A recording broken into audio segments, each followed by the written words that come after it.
La democracia. Los Juegos Olímpicos. Puntos de referencia de la sociedad moderna. Aunque sus raíces se remontan miles de años atrás, hasta la antigua Grecia. Los romanos nos dejaron la legislatura moderna y una infraestructura sofisticada.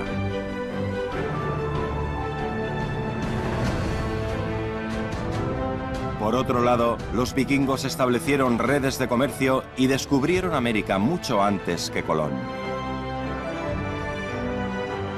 Todos ellos ayudaron a forjar un nuevo mundo. Los griegos, los romanos y los vikingos son los fundadores de la Europa moderna. Grandes civilizaciones, como los romanos, cambiaron el mundo. Hace unos 3000 años, el mayor imperio del mundo antiguo nace en una pantanosa y húmeda cuenca en las orillas del Tíber. En un primer momento, pocas personas se asentaban en las colinas de Roma plagadas de mosquitos. Pero en tan solo unos pocos siglos, los romanos se apoderaron de toda Italia y mucho más. El anterior nido de malaria finalmente gobernó sobre más de 50 provincias. Roma. En el apogeo de su poder, su territorio abarcó una cuarta parte del mundo entonces conocido.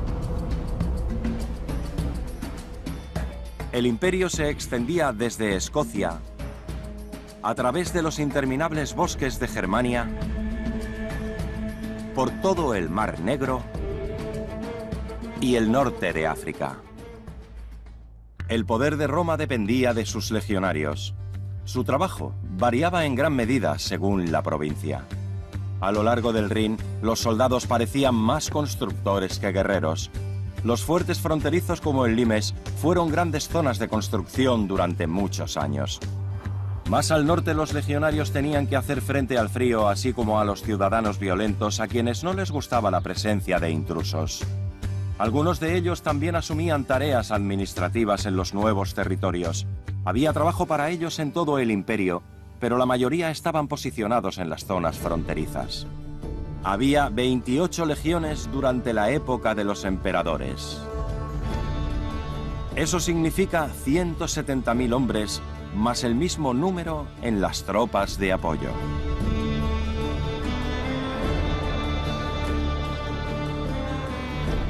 En Roma, los logros de los legionarios se inmortalizaban en piedra. La columna de Trajano sigue en pie en su lugar original en el centro de la ciudad.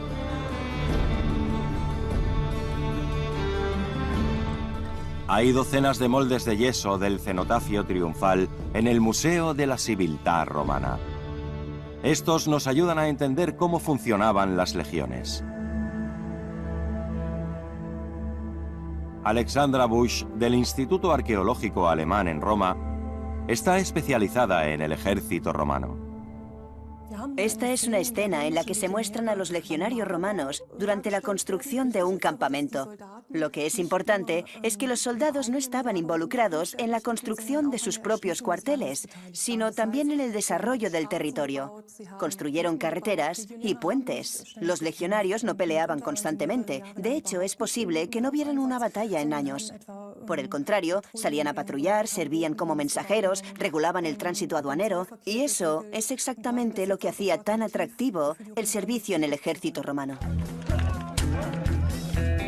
Fueran donde fueran las legiones romanas, ellos construían rápidamente un fuerte. Ahí, lejos de casa, los soldados custodiaban las fronteras del imperio.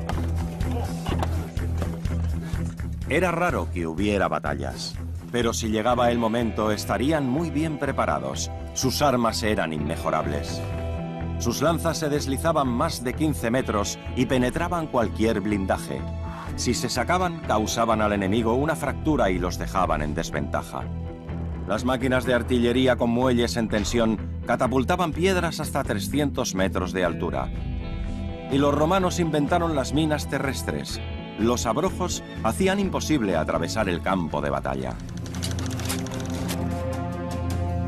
Cuando una legión se transfería o iba a la guerra, surgía un enorme desafío logístico.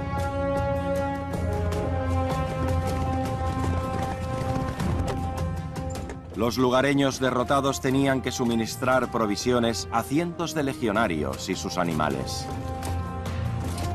La mayor parte de su cosecha iba a las fuerzas de ocupación, al igual que el agua, los animales de tiro y los carros.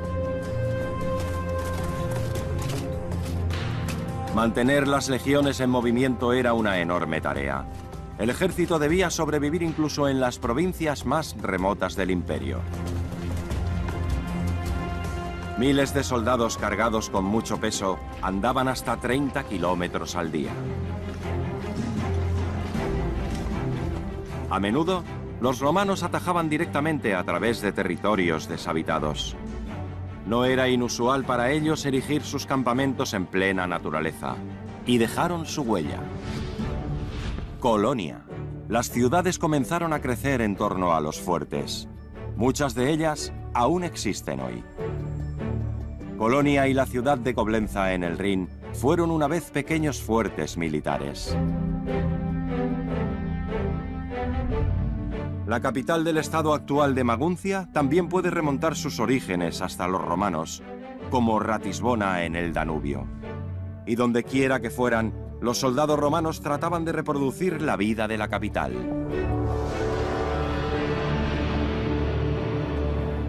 Vivir en Roma. Ese era el sueño de todos. Era la metrópolis, hogar de la Dolce Vita. A pesar de la vida dulce, solo era asequible para una pequeña clase alta. Presta más atención. Es excelente, como siempre. Flavius, trae más dátiles. ¡Y más vino! Los ricos viven en espléndidas casas. En las afueras se encuentra Villa Adirana, una residencia imperial de verano con jardines y pozos. Pero la mayoría de personas que vivían en Roma lo hacían en pisos de alquiler. Algunos restos aún se pueden ver hoy en Ostia, ciudad portuaria de Roma. En la planta baja hay puestos de aperitivos y pequeñas tiendas. La gente vivía en pequeñas y estrechas habitaciones en los pisos superiores, sin baño ni cocina. Muchos de los pisos eran muy caros, incluso estando deteriorados. Por otro lado, una cuarta parte de la ciudad era espacio público disponible para todos los ciudadanos. La gente se reunía en el Coliseo, el primer escenario con varios pisos. Tenía espacio para 70.000 personas e incluso presumía de tener toldos parasoles. La entrada era gratuita para los pobres y se repartía pan. Era la primera vez en la historia.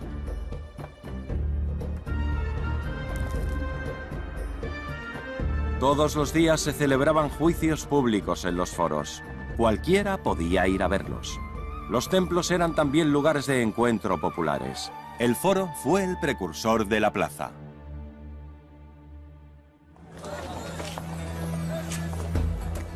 Era el lugar donde toda la sociedad romana se reunía. Ya fueran ricos o pobres, esclavos o libres, todas las capas de la sociedad se codeaban aquí. Había senadores ricos, los políticos, quienes decidían el destino del imperio. Sus mujeres eran las matronas romanas. La mayoría de la población eran personas sencillas. Solo unos pocos pertenecían a las clases altas privilegiadas. No importaba si un rey, el senado o un emperador gobernaba la capital. La estructura social de Roma raramente cambiaba. En la cima de la sociedad estaba la rica nobleza. Las antiguas familias de Roma ocupaban las más altas posiciones en la política y la milicia. Luego venían los caballeros, hombres ricos, con una profesión al servicio del Estado, o comerciantes. Por debajo de ellos estaba el amplio espectro de los plebeyos, el pueblo sencillo, principalmente obreros y agricultores con sus familias. En el nivel más bajo había innumerables esclavos, hombres y mujeres que trabajaban incansablemente para mantener la floreciente economía del enorme imperio. Roma tenía varios mercados de esclavos. Cada semana ofrecían nueva mercancía. A menudo eran los prisioneros de guerra. A lo largo de siglos, alrededor de 400.000 esclavos vivieron en la capital.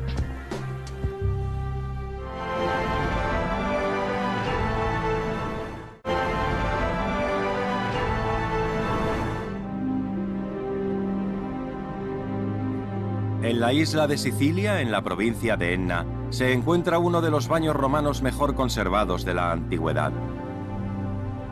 La villa romana del Casale, una lujosa finca en el campo, ha sido considerada Patrimonio Mundial desde 1997. Estamos aquí en uno de los hornos de la villa. Los esclavos tenían que añadir leña constantemente. Así es como calentaban el agua y luego pasaba por estos conductos hasta los baños. El aire caliente fluía dentro de la villa, por debajo del suelo, y también en las tuberías a lo largo de las paredes, y calentaba todos los baños. Esta parte de la villa se conocería como Hamán, en el este. Aquí es donde cuidaban su higiene corporal, muy importante para los romanos. Eso es lo que mostraban los mosaicos. Esclavos que cuidaban de los baños. También había mujeres esclavas que se encargaban de las mujeres.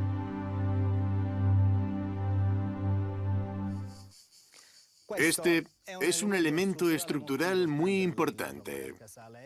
El acueducto. Traía agua a la villa y la llevaba hasta los baños y las cocinas. También se utilizaba para enfriar la casa a través de muchas pequeñas fuentes. El agua fue siempre un elemento muy importante en la antigua Roma.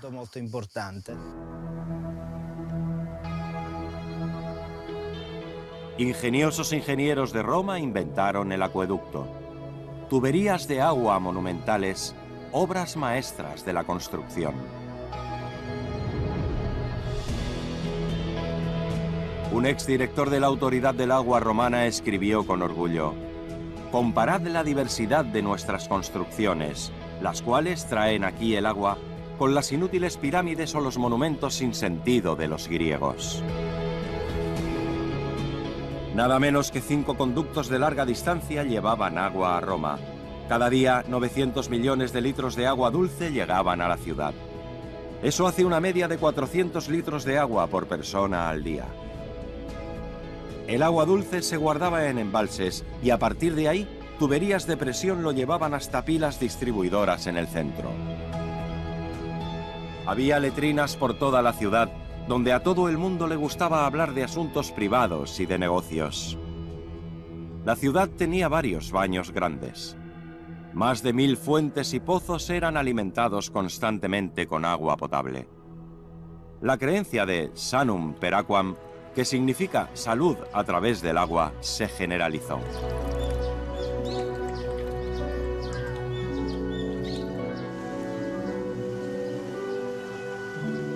Incluso hoy en día las tuberías antiguas llevan agua a la famosa Fontana di Trevi. Hasta el siglo XIX, el antiguo sistema de agua romano fue considerado como el más avanzado de Europa.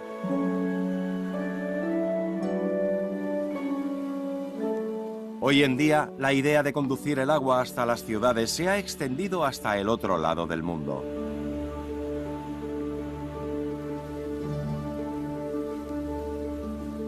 Lo que la invención romana ha alcanzado se demuestra a través de los ingenieros hidráulicos modernos.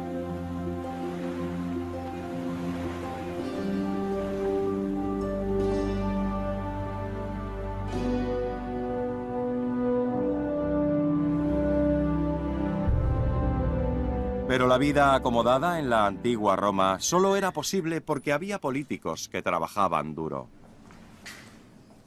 ¿Qué novedades hay? Solo lo esencial, por favor. Por desgracia, hoy hay algunas cosas que no pueden esperar. Las listas de votación para las próximas elecciones son probablemente lo más importante. También hay unas cuantas nuevas peticiones que están especialmente dirigidas a usted. Sí, sí.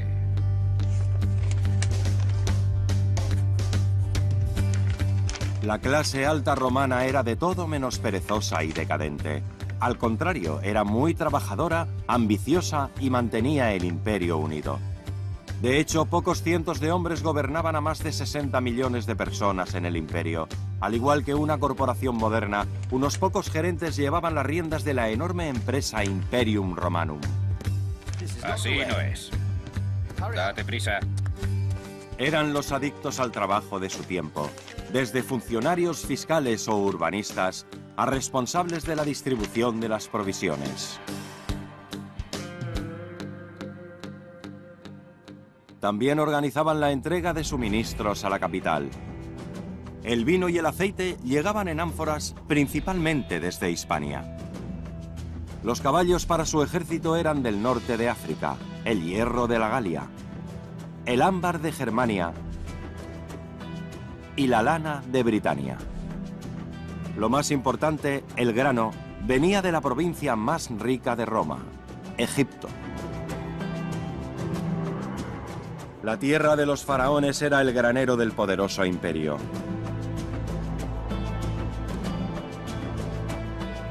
Los egipcios habían cultivado cereales en las orillas del Nilo desde hacía miles de años.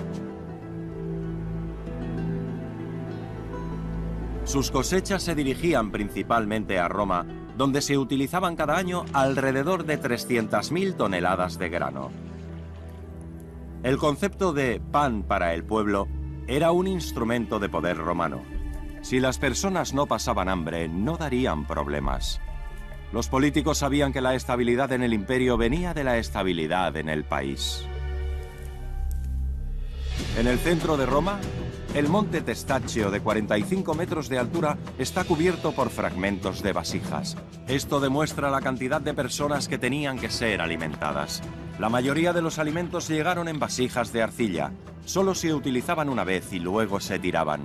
Durante cientos de años fueron creando un enorme basurero. Aquí, este ánfora, estos fragmentos, son de ánforas africanas. Se reconocen porque la pasta es muy fina y tienen un sonido metálico bastante notorio. Dividiendo el peso que los geólogos han calculado del testacho por el peso de una ánfora, podemos llegar a la conclusión de que lo que todavía queda, y de aquí se ha perdido mucho material, representaría aceite suficiente para alimentar a una población de 1 millón de habitantes durante 250 años. Pero para alimentar a 1 millón de personas solo en Roma, la administración tenía que funcionar como un reloj. Si esto sigue así, no puedo hacer nada. Los mensajeros estarán aquí pronto. No quiero seguir oyendo falsas promesas. ¿Cuándo es exactamente la próxima sesión del Senado? La semana que viene. ¿Y qué es lo que tenemos? La lista de los recibos llegó esta mañana temprano. ¿Y cómo pinta? Solo Egipto ha hecho el envío. Eso no es suficiente, no es para nada suficiente. ¿Britania, Galia, Mauritania? ¿Qué pasa con ellos? Arréglalo. Envía más mensajeros, dobla los jinetes y tráeme los beneficios ahora.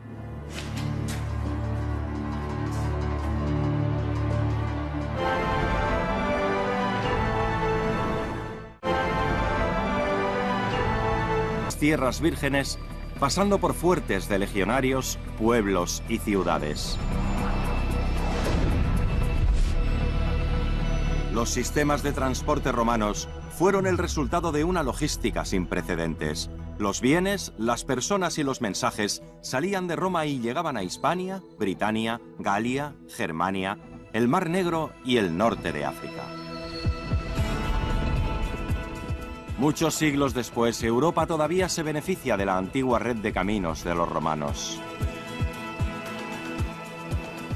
Muchas de las redes de transporte más importantes hoy en día todavía siguen caminos que una vez trazó el Imperio Romano.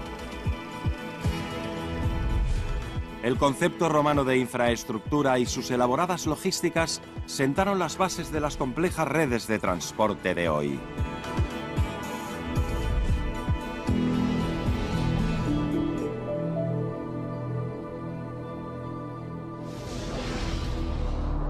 Roma también invertía en entretenimiento. Las arenas se construyeron por todo el imperio, incluyendo el poderoso Coliseo, donde regularmente había luchas de gladiadores, las cuales eran muy populares. Los gladiadores eran las superestrellas de Roma. Tenían vidas cortas, pero emocionantes. Estaban bien cuidados en la escuela de gladiadores, recibían masajes con regularidad y tenían los mejores médicos. Los afortunados tenían que luchar solo 3 veces al año. Algunos incluso tenían sus propios agentes, quienes trataban bien a sus protegidos. Después de todo, ellos querían ver recompensados sus esfuerzos con grandes premios en metálico. Era un gran negocio. Incluso la sangre del gladiador era vendida como tratamiento para la virilidad, la Viagra de la antigüedad. Y era un éxito entre las damas de Roma. Eran básicamente como los ídolos del deporte de hoy. Pero el Coliseo también tenía su lado oscuro. Hace 2000 años, cientos de prisioneros de guerra, criminales, cristianos, así como gladiadores famosos, perdieron sus vidas aquí. Las luchas a vida o muerte entre ellos o contra animales salvajes de provincias lejanas se consideraban un gran entretenimiento. Aún así, el concepto de entretenimiento de masas se quedó entre nosotros. La diferencia reside en que, en ese entonces, se daba pan y circo al pueblo principalmente por motivos políticos. Pero en el siglo XXI el comercio y el entretenimiento son los que mandan. La idea es básicamente la misma, incluso si los espectáculos de hoy son mucho menos sangrientos y nadie tiene que morir para entretener al público. Hoy en día, los futbolistas son quizás las más grandes estrellas, pero a diferencia de la antigua Roma, son libres. Pero se venden por una gran cantidad de dinero y también se vitorean como a héroes.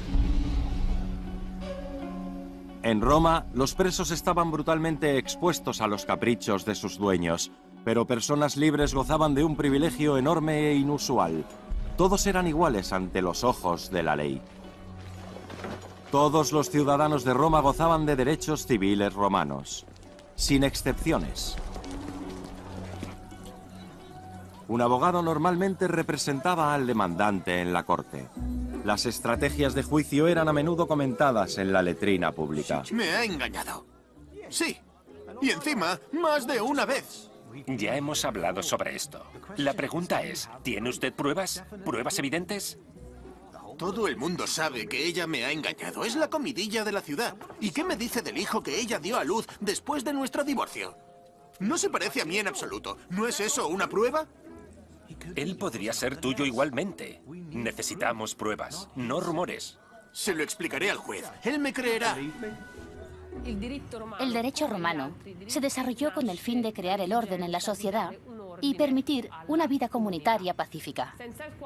Sin este orden, no sería posible una vida confortable, o el comercio, así como las vidas de las personas habrían estado en riesgo.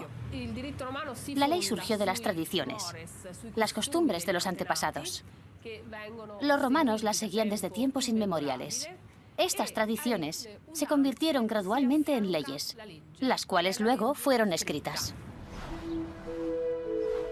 Los romanos no tardaron en celebrar juicios. Su jurisdicción era pública, un pasatiempo para muchos ciudadanos. Cualquier persona que deseara ejercer como abogado tenía que trabajar mucho y muy duro, pero no hay ninguna educación reglada, así que todo se transmitía a través de abogados con experiencia. ¿Por qué aquí?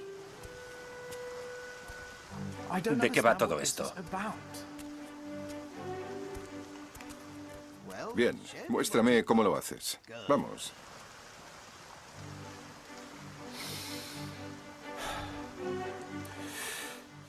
Romanos. No, la postura. Saca pecho. Otra vez.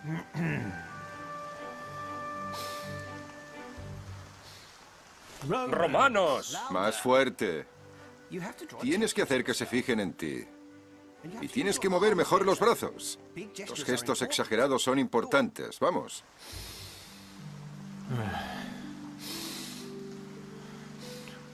Romanos. ¡Silencio ahí abajo!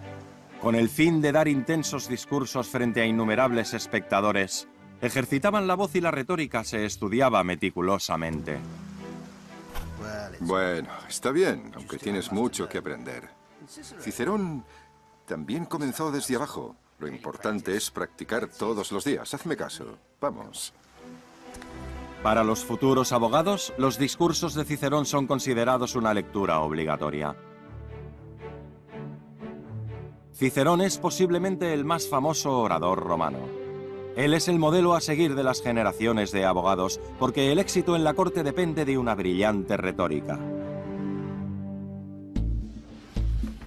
Los juicios en la antigua Roma eran similares a hoy. Inicialmente, el demandante presentaba su caso. Luego se deliberaba en presencia de los acusados. El juicio se realizaba a través de los miembros del jurado.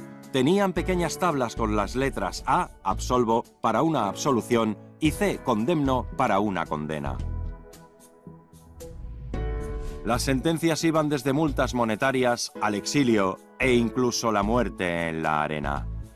Si el voto se divide, el principio indubio pro reo, lo que significa, en caso de duda, se falla a favor del acusado. Había dos tipos de juicios. Por un lado está el juicio público. Por ejemplo, en caso de asesinato. Aquí la sociedad condenaba a los culpables. Eran los propios ciudadanos los que se congregaban en un foro y sentenciaban al asesino. Pero cuando se violaban los derechos de un ciudadano, por ejemplo, a causa de un robo, el mismo perjudicado tenía que apelar directamente al juez y exponer su versión del caso ante el tribunal.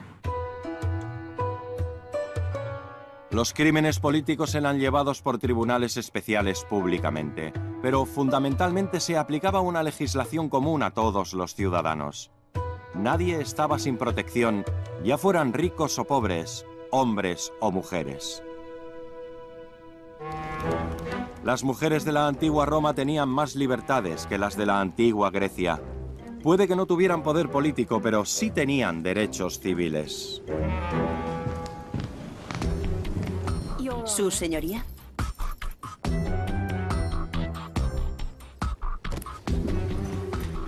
La sesión puede comenzar.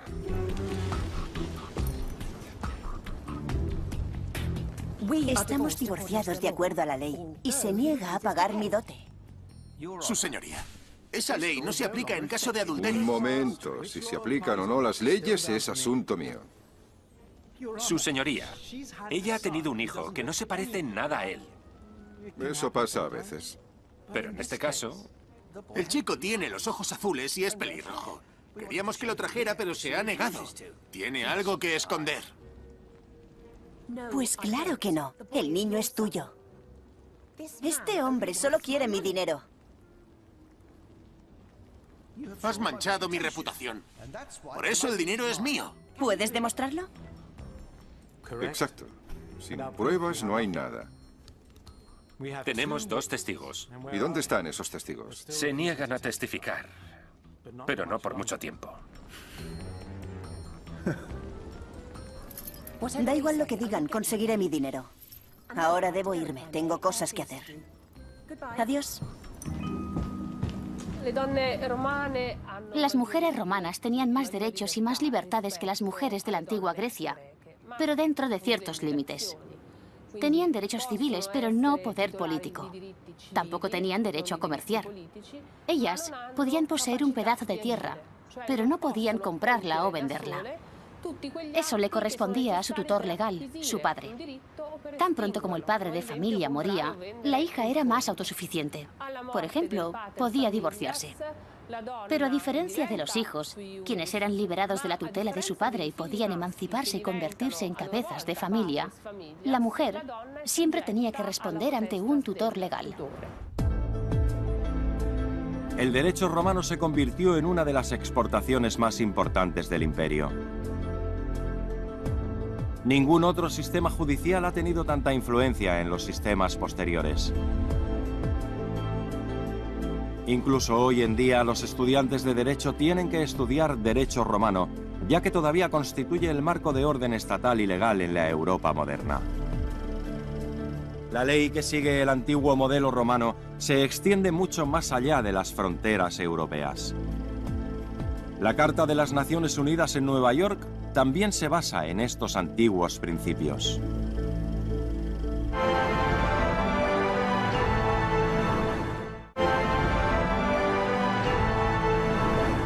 Pero en la época romana, las leyes de los conquistadores generalmente no se aceptaban en las provincias sin una anterior resistencia. El hecho de que los romanos pusieran sus leyes por encima de las locales era considerado como una provocación. Pero el sistema judicial romano se estableció en todas partes, especialmente en las turbulentas regiones fronterizas donde las revueltas eran frecuentes. Yo condeno al acusado a morir en la cruz por alta traición.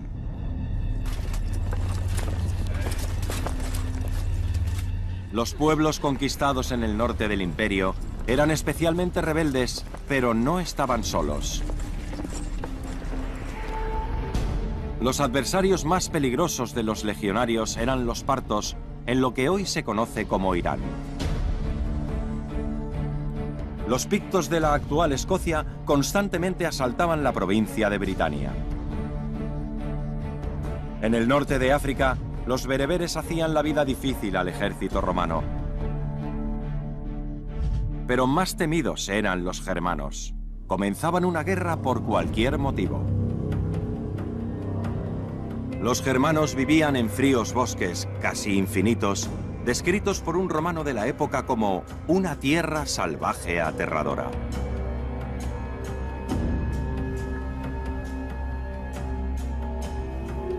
No había pueblos, cultura ni orden. Era un mundo extraño para los romanos y les aterrorizaba.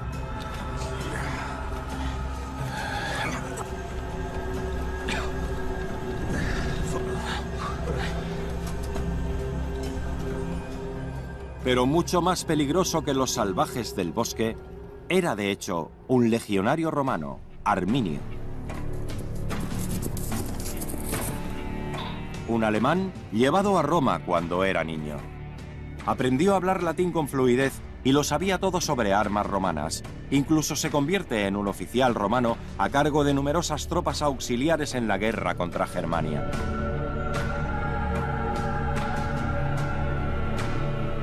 Pero los romanos seguían considerando a Arminio como un ciudadano de segunda clase. Cuando después de muchos años por fin regresó a su tierra natal, se cambió de bando. Arminio reunió en secreto a las tribus germánicas. Reforzó el sentimiento antirromano generalizado y convenció a los líderes tribales para que lucharan en la guerra contra las fuerzas de ocupación.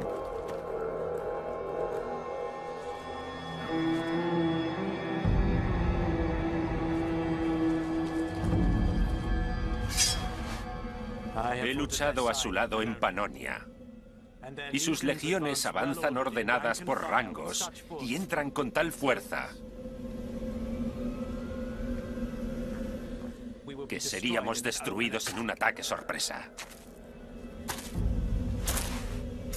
Entonces les atacaremos sobre la marcha. Sus columnas se extienden a través de millas de llanura como serpientes. Pero Varo avanza con 3 legiones. Eso equivale a casi 20.000 hombres. Somos inferiores a ellos. No podemos atacarles por todas partes al mismo tiempo. Es inútil, pero temen nuestros bosques.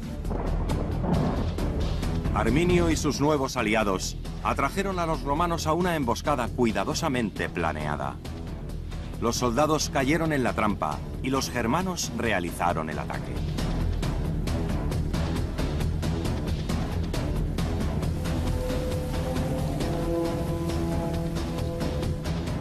En el año 9 después de Cristo, 3 legiones romanas fueron derrotadas en la batalla del bosque de Teutoburgo. Una de las peores derrotas que el Imperio Romano había sufrido hasta ese momento.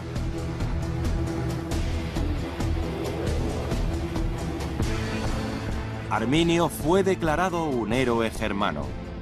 Fue visto como el liberador de Germania.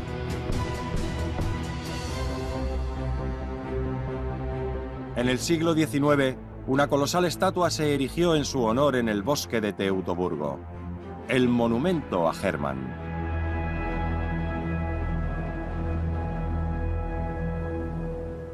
Después de esta costosa derrota, los romanos tuvieron que retirarse de una vez por todas. El Rin se convirtió en una frontera segura. Y como método de protección contra los salvajes, Roma construye los limes, la fortificación más poderosa de su tiempo. Serpentea a través de la Alemania actual a lo largo de 550 kilómetros. Los gobernantes romanos renunciaron a conquistar toda Germania.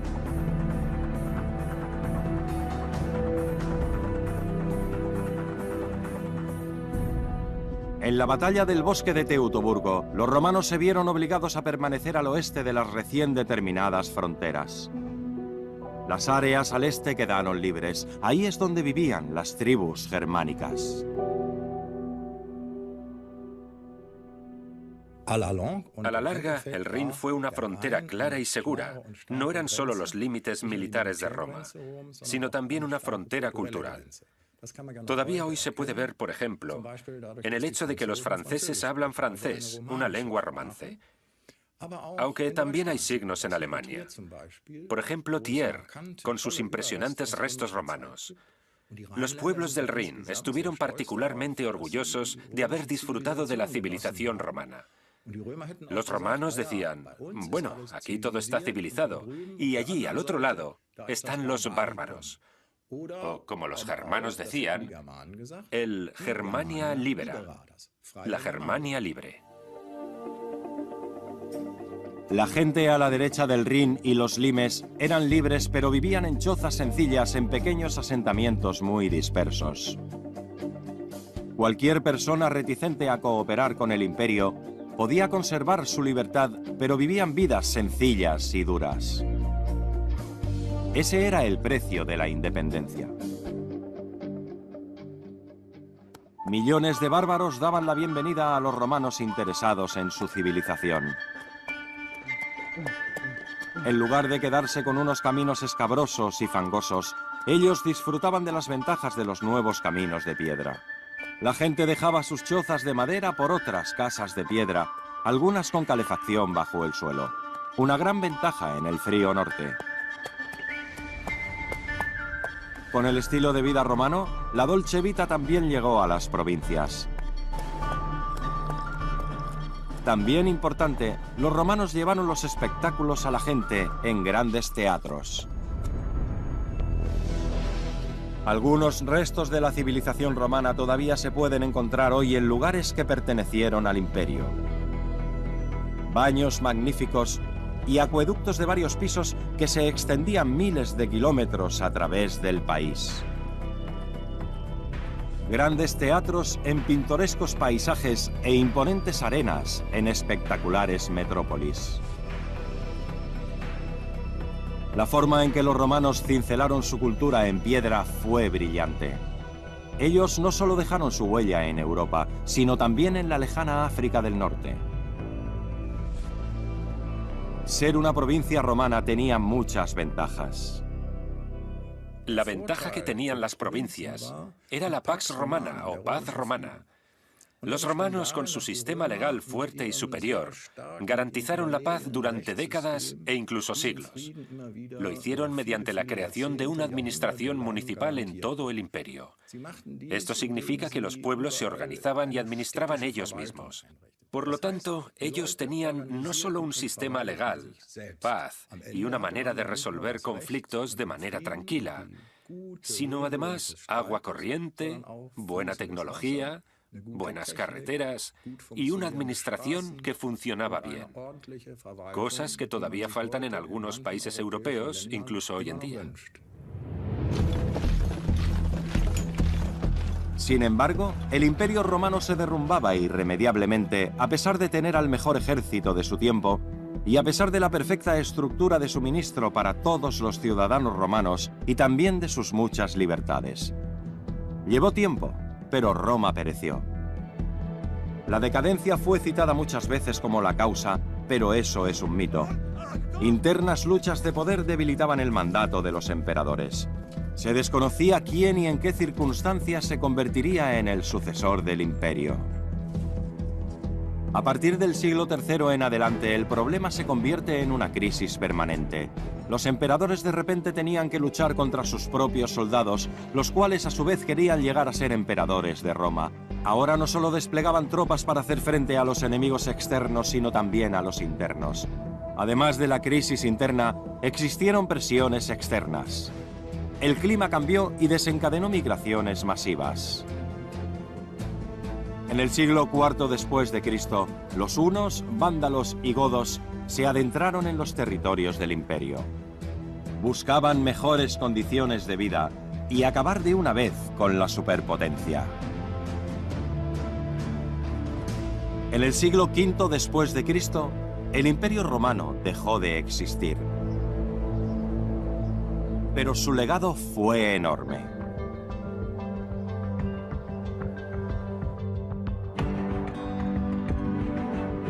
La Europa moderna no solo tiene que agradecer a Roma sus enormes eventos deportivos.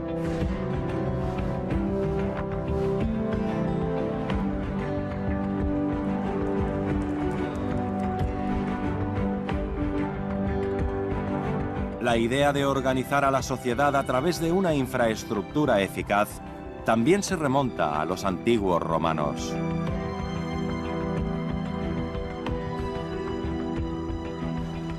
Incluso hoy en día, el sueño de la paz romana permanece.